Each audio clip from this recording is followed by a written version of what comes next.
Antes de ouvir este episódio, um alerta. Ele trata de temas sensíveis.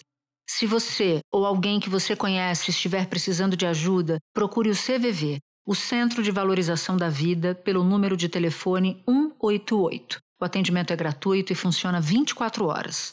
O CVV também atende por chat. O endereço é cvv.org.br/chat. A palavra suicídio carrega com ela um tabu. Falar sobre o tema é difícil, complexo e requer cuidados. Pesquisas têm mostrado que o suicídio entre jovens é um problema de saúde pública. Um estudo da Fiocruz Bahia analisou 1 milhão de dados do Ministério da Saúde e chegou à seguinte conclusão preocupante. Entre os anos de 2011 e 2022, a taxa de suicídio entre jovens cresceu mais do que a média da população. E esse avanço vale também para os casos de autolesão. Eles aumentaram acima da média na faixa etária que vai dos 10 aos 24 anos. Há alguns dias, na cidade de São Paulo, um caso de suicídio acendeu um alerta entre jovens, adolescentes, mães, pais, professores e escolas. Um aluno bolsista de um tradicional colégio particular da cidade tirou a própria vida. A gente sabe que cada caso é único e é impossível fazer generalizações. Mas isso não quer dizer que as famílias, as escolas e a comunidade não devam falar sobre saúde mental e sobre suicídio de forma segura. Esse é um caminho para evitar uma tragédia.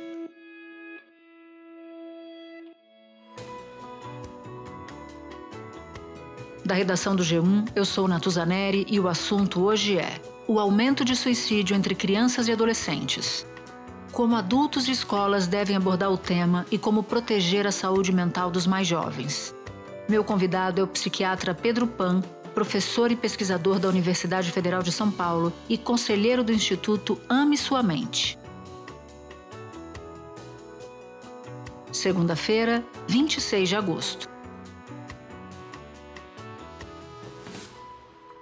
Pedro, nas últimas semanas, a notícia de que um adolescente tirou a própria vida em São Paulo chegou muito rapidamente a outros jovens e até a crianças.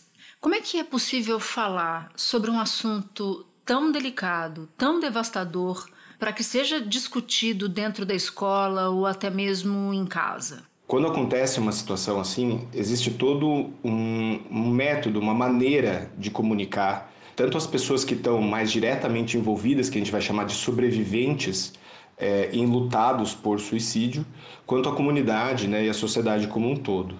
Geralmente, nossa primeira perspectiva é tentar trabalhar e abordar aquelas pessoas que foram mais diretamente impactadas.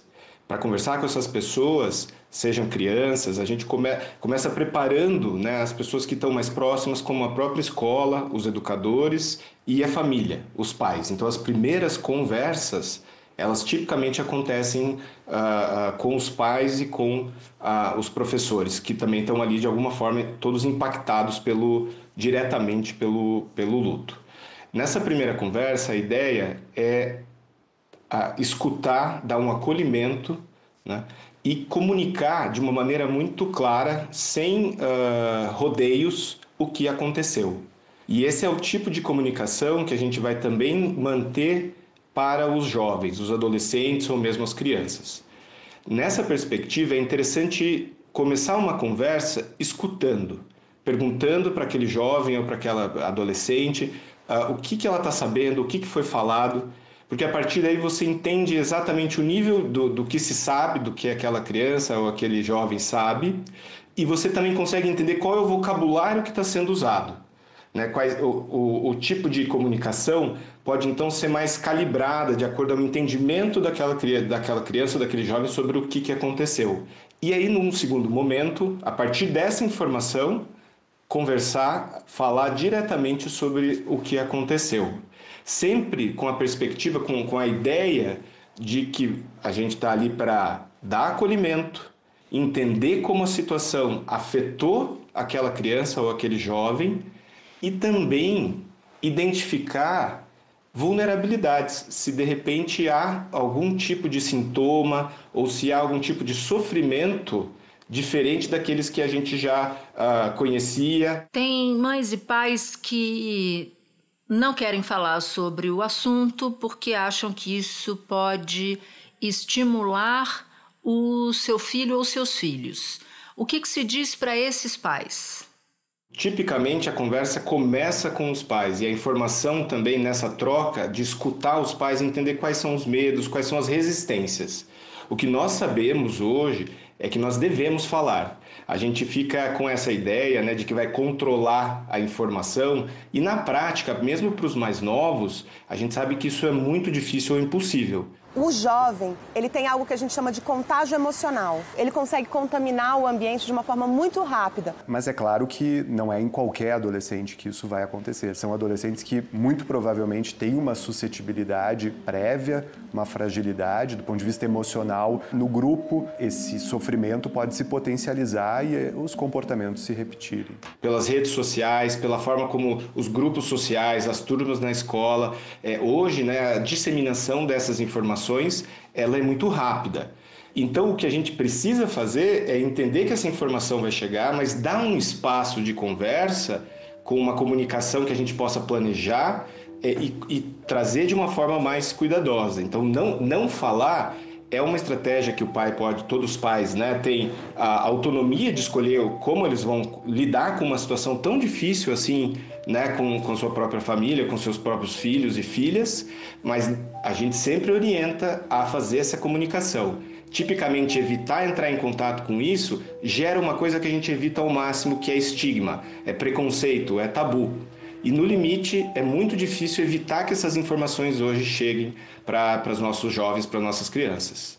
Já que você diz que, em outras palavras, que perguntar não incentiva, né? Perguntar é necessário, é o que a mãe, o pai, o educador, o tutor, que tipo de pergunta esses responsáveis por aquela criança ou por aquele adolescente, que tipo de pergunta eles podem fazer para puxar essa conversa? Perguntar e dar esse apoio, ao contrário, não só não faz mal, não dá ideia, quanto ajuda e previne novas situações de risco. A gente sabe que todas as pessoas que foram impactadas por um suicídio, elas têm mais risco de comportamentos de autolesão ou mesmo de suicídio. Um pedido de ajuda silencioso ecoa também de uma escola pública. Veio de alunos do 6º e 7º anos do ensino fundamental, crianças de 11 e 12 anos. Foi 2 alunas. Eu achava que me machucar de qualquer maneira podia aliviar aquela dor que eu sentia. Qual dor? A dor de, muito sozinha, sabe? Então esse é um outro motivo também pelo qual a gente deve realmente conversar, falar com com os nossos jovens, né, que foram impactados por isso.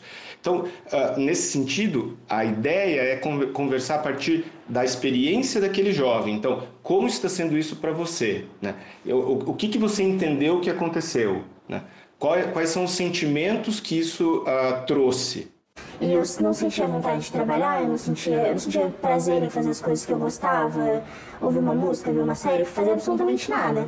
E isso foi aumentando, começou bem pequenininho, aos pouquinhos, e daí foi crescendo, a ponto de eu ir me afastando das pessoas que gostavam de mim, da minha família, da minha mãe e tal. Eu tinha um misto de sensações muito grande, então era uma tristeza gigante, era uma ansiedade que eu não consigo nem descrever.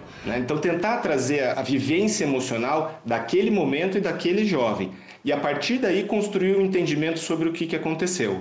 Com isso, é importante também esse ponto, porque pode ser um canal para que essa jovem ou esse jovem vá dizer então que não está bem, ou que pode ter pensamentos também parecidos com esse, ou entender que o pai ou que essa escola é um canal possível para falar sobre esse assunto se isso acontecer em algum momento no futuro. É possível perguntar, ou é recomendável, acho que recomendável talvez seja a melhor forma, perguntar se o seu filho já pensou em algo assim? Numa avaliação clínica, a gente tem passos para chegar até esse ponto, esse tipo de pergunta. O que a gente aconselha numa conversa entre pais e filhos é abrir um espaço, né, de escuta, de não julgamento. Se há indícios, né, em que o jovem apresenta de que ele já eventualmente pensou nisso, ou de falar que tem sintomas de alerta, né, como muita tristeza na maior parte do tempo, desinteresse, perda nas vontades e nos prazeres, das atividades que tinha antes, muito isolamento social, pode se perguntar. Voltamos nessa questão. Perguntar não gera o comportamento. O que a gente não deve fazer, por exemplo, numa situação como essa? Falar de maneiras como a pessoa pode realizar um ato tão extremo quanto esse. Replicar o que aconteceu exatamente, onde, quando, como, né, como uma situação que pode ter acontecido há pouco tempo. Isso, com certeza, nós sabemos que tem que ser evitado. Espera um pouquinho que eu já volto para continuar minha conversa com Pedro.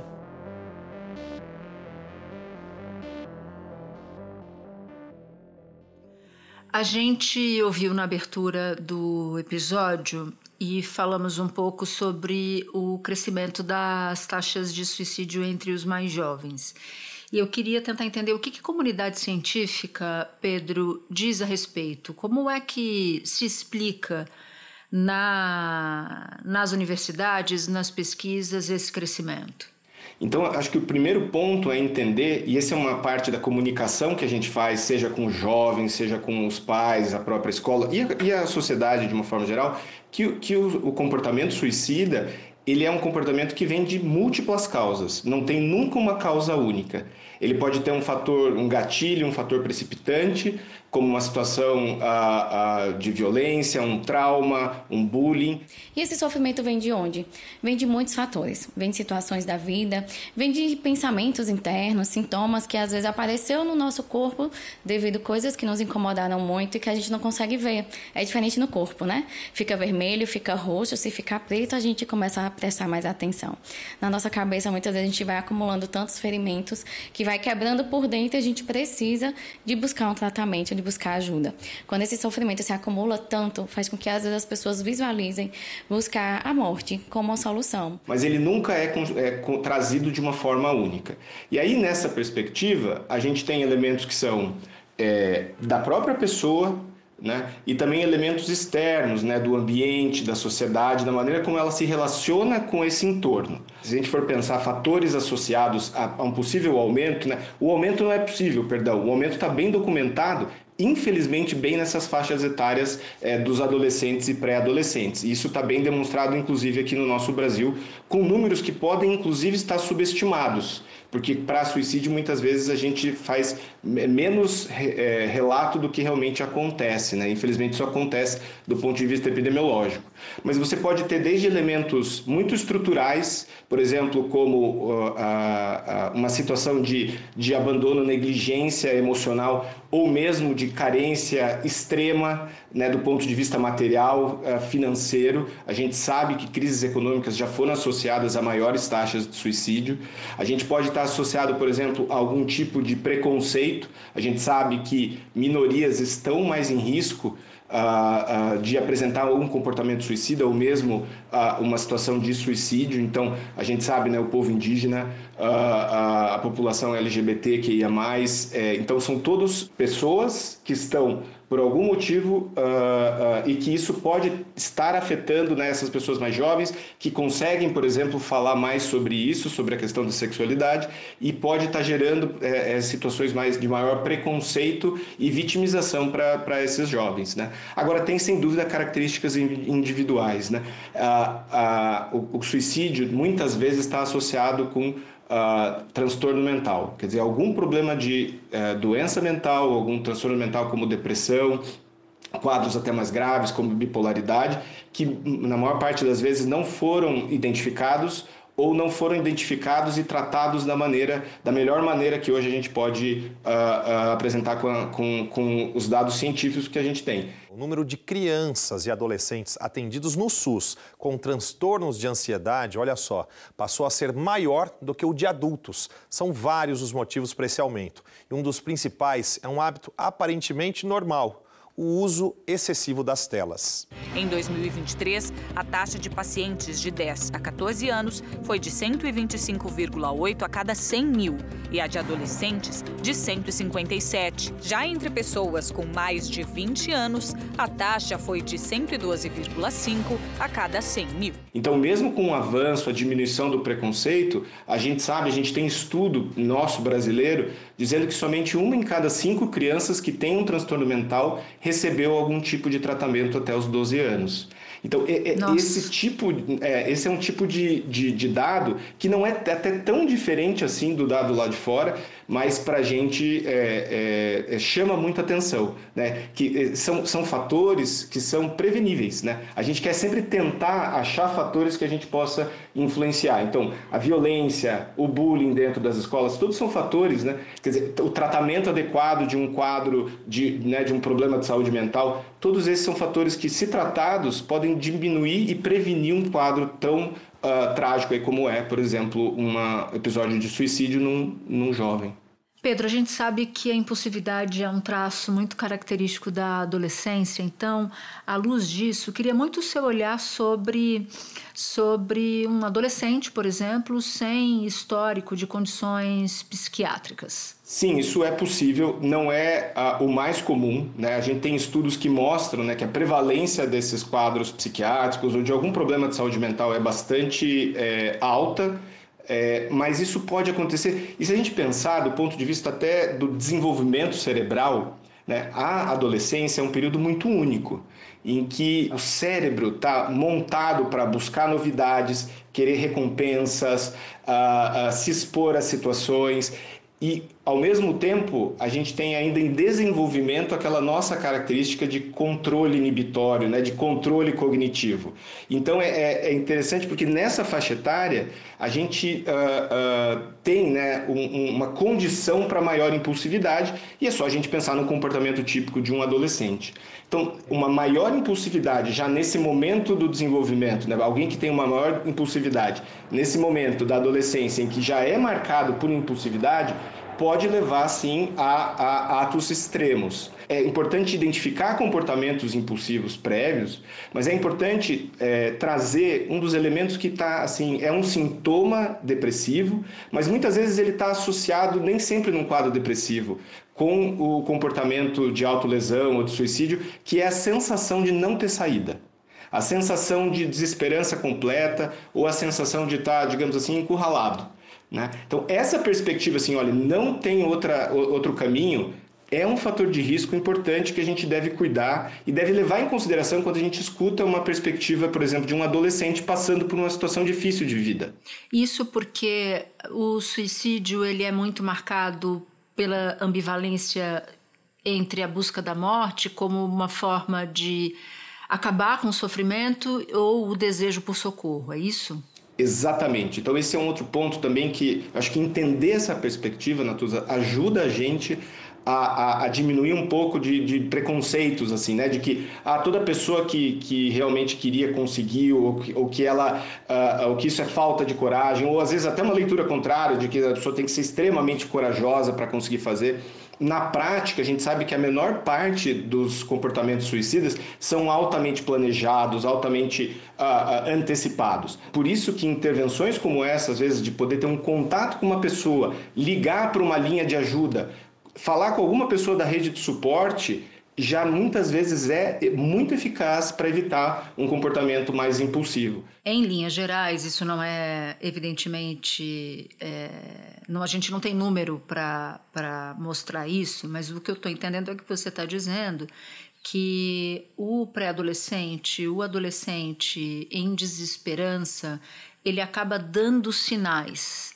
A regra é ele dar sinais de que tem algo errado, é isso? É mais difícil um suicídio súbito do que o contrário. Ele não necessariamente dá sinais de um comportamento suicida, mas ele dá outros sinais que a gente pode estar atento. Então, sinais como isolamento social, essa fala desesperançosa, essa falta de perspectiva ou uma sensação de que não tem outra saída, né, que perderam todas as outras saídas porque alguma coisa muito ruim aconteceu na vida, né, uma mudança no comportamento, isso é muito importante, é a maneira como a gente comunica lá no Instituto, nas formações, né, com os professores, para ajudá-los a entender, né? Então, pais e professores têm muitas vezes uma visão privilegiada porque eles têm esse olhar longitudinal, eles conseguem acompanhar um jovem. Então, mudanças significativas no comportamento devem ser sinais para uma conversa com esse jovem. Os adolescentes são normalmente impulsivos, os adolescentes ficam diante de questões muito profundas, de angústias muito profundas, e isso não é uma novidade. Agora, esse crescimento da taxa de suicídio, um dado até do Ministério da Saúde, não é um dado dos mais recentes, é um dado de 2021, diz que no Brasil o suicídio já configura a 4ª maior causa de morte entre jovens de 15 a 29 anos de idade. Então a gente não está falando só de adolescentes nesse recorte do Ministério da Saúde. Mas por que esse crescimento? O que pode ter aumentado essa taxa? Essa é uma pergunta de pesquisa que a gente não tem uma resposta completa, né, dentro da academia, né? Mas a gente consegue fazer algumas hipóteses. O que chama atenção realmente é por que há um aumento especificamente nessa faixa etária. Esse mesmo relatório do boletim epidemiológico da vigilância vai mostrar que esse aumento não acontece em outras faixas etárias, né? Que conhecidamente já eram algumas faixas como o idoso apresentavam riscos também importantes para comportamento suicida. Então, as hipóteses que vêm associadas a mudanças nesse comportamento de impulsividade, né? As outras hipóteses que ainda não foram totalmente comprovadas, mas que fazem sentido pensar assim, o que mudou para essa geração? Será que esse tipo de comunicação mais ampliada, será que a proporção que se toma, por exemplo, uma situação de violência, exposição social, bullying, será que ela pode estar associada com uma dificuldade maior de lidar com, ou uma exposição maior a situações de preconceito? E sobre o bullying? Tem especialista que diz que o bullying sozinho não é capaz de fazer com que um adolescente tire a própria vida. Eu queria te ouvir sobre isso. Exatamente, e aí é essa característica da complexidade, né? Mas da gente entender cada fator nesse momento. O bullying muitas vezes é um fator precipitante. A diferença é que o que muitas vezes ficava dentro de uma turma de 25, 30 alunos, hoje rapidamente toma proporção da escola ou das escolas de uma determinada cidade. Então, isso é algo para ser ainda melhor avaliado, né, melhor estudado, mas é importante a gente pensar que isso de fato mudou do ponto de vista das gerações. A outra coisa que mudou do ponto de vista das gerações realmente foi essa relação que nós temos hoje das crianças muito pequenas, desde o início da vida já com telas, né? A exposição excessiva a celulares, redes sociais, jogos é apontada pelos especialistas como um dos principais fatores de comprometimento da saúde mental. As telas e as redes sociais, elas geram um impacto múltiplo, né? Desde mudanças dos hábitos de vida, então elas acabam gerando uma redução do sono e isso leva a um comprometimento da saúde mental. Eles passam a fazer menos atividade física porque estão mais interessados em ficar na tela e aí tem as questões dos estressores específicos relacionados a telas e redes sociais, que são possibilidade de cyberbullying, exposição a informações sensacionalistas ou incorretas que podem gerar ansiedades e preocupações extras. E aquela exposição a comparações. Há pesquisadores que dizem que tem um impacto e que foi, digamos assim, a única grande mudança que aconteceu nessa geração em comparação com as anteriores. Há outros pesquisadores que vão elencar, por exemplo, crises financeiras que nós passamos, os Estados Unidos passou por uma em 2008, 2009, nós passamos em 2014 e 2015. Quer dizer, você tem vários fatores, mas é claro que isso vem à mente, né? Desenvolver, por exemplo, o controle da impulsividade tem a ver com você conseguir manejar melhor tua frustração, né? Esse automanejo de frustração, esse automanejo da resposta menos pensada, né? Mais irritada, mais impulsiva. Isso Isso a gente sabe que a criança e o adolescente, eles estão aprendendo o tempo inteiro. Eles estão na fase de desenvolvimento. E a gente já tem, por exemplo, algumas evidências iniciais ainda, mas de que, por exemplo, usar telas para se acalmar, como a gente vê que acontece com frequência, já pode ser um fator de atrapalhar esse desenvolvimento da autorregulação. Tem um dado aqui que é um dado antigo, mas ainda assim importante de abordar. A revista Crescer deu um estudo da American Psychological Association mostrando que para cada jovem que morre por suicídio, a estimativa é que mais de 100 ou entre 100 e 200 outros jovens tenham tentado o suicídio e pelo menos 1.000 já tenham pensado sobre essa possibilidade. E essas proporções a gente replica também nos estudos nacionais, né? Um pouco mais, um pouco menos, mas é para dizer também que pensar em morte a gente tem que entender como uma dimensão, né?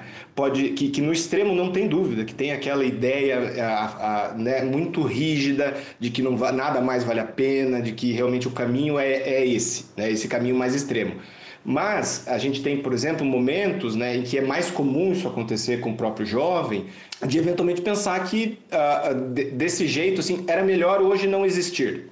Isso, se a gente pensar, está dentro desse espectro, né? Então as pesquisas conseguem captar isso dessa forma, e quando a gente passou a olhar desse jeito, a gente viu que é muito mais comum do que a gente esperava. Por outro lado, esse tipo de pensamento que o jovem que pode pensar em suicídio, como eu falei, né, no quando, como, ele é uma urgência. A gente tem que entender que isso deve ser encarado como um pedido de ajuda real e que uma atitude, uma medida deve ser tomada naquele momento. E como é que um pai ou uma mãe deve reagir quando ouvir de um filho ou de uma filha que já teve ou tem pensamentos suicidas? Nesse sentido, eu acho que o primeiro ponto é dar um espaço de acolhimento e evitar respostas que venham com julgamento. E isso, às vezes, ninguém faz por mal, é uma resposta natural, dizer assim, puxa, mas você tem tudo, ou para que você vai pensar nisso, você não precisa disso, né? O que está de errado, está tudo certo na tua vida, né? Então, o primeiro ponto é acolher e conseguir escutar isso sem reagir imediatamente. Isso não é necessariamente tão fácil, isso é muito interessante o quanto isso é importante e eficaz. Primeiro porque você daí pode entender melhor aquilo que está acontecendo. Então, o próximo passo aqui é tentar entender o que está acontecendo, escutar mais, dar espaço, né? Puxa, de que forma, desde quando isso está acontecendo? Né? Você vê se alguma coisa teve associado com esse tipo de pensamento, né? Vamos procurar uma ajuda juntos? Porque estabelecer essa resposta inicial de acolhimento vai garantir que esse canal de comunicação continue aberto. A escola tem um papel importante como a comunidade na qual esse jovem, essa jovem está inserida, e há muito preconceito, há muito estigma ainda, né? Os educadores talvez estejam vendo alguma coisa que o pai não esteja vendo. Então, acho que estimular esse diálogo, claro que sempre de uma maneira responsável, e com o jovem tentar fazer essa escuta de acolhimento, e se para o pai está numa situação, num momento de muita angústia, buscar uma ajuda psicológica, buscar eventualmente uma ajuda psiquiátrica. Quem está passando por uma angústia, assim, por alguma dificuldade, como é que se busca ajuda?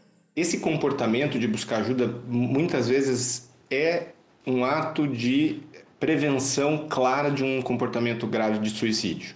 Onde a gente pode buscar ajuda? Desde uma situação mais grave, você pode chamar desde as ferramentas como o SAMU, o Corpo de Bombeiros, se você está se deparando com uma situação grave, de um risco muito grave de suicídio.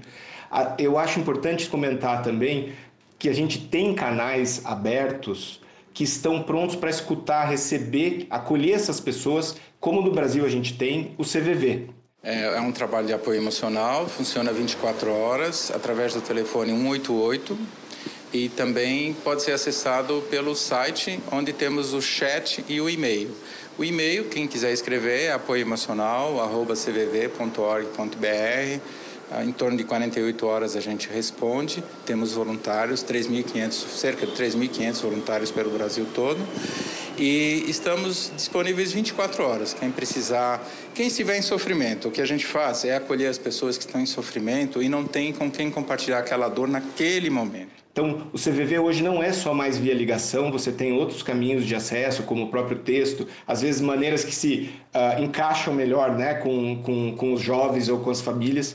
Então, acho que é importante dizer que a gente tem essas linhas de comunicação e que elas devem ser usadas porque elas fazem a diferença. E, claro, numa situação mais importante, buscar um atendimento psicológico, buscar um atendimento médico-psiquiátrico.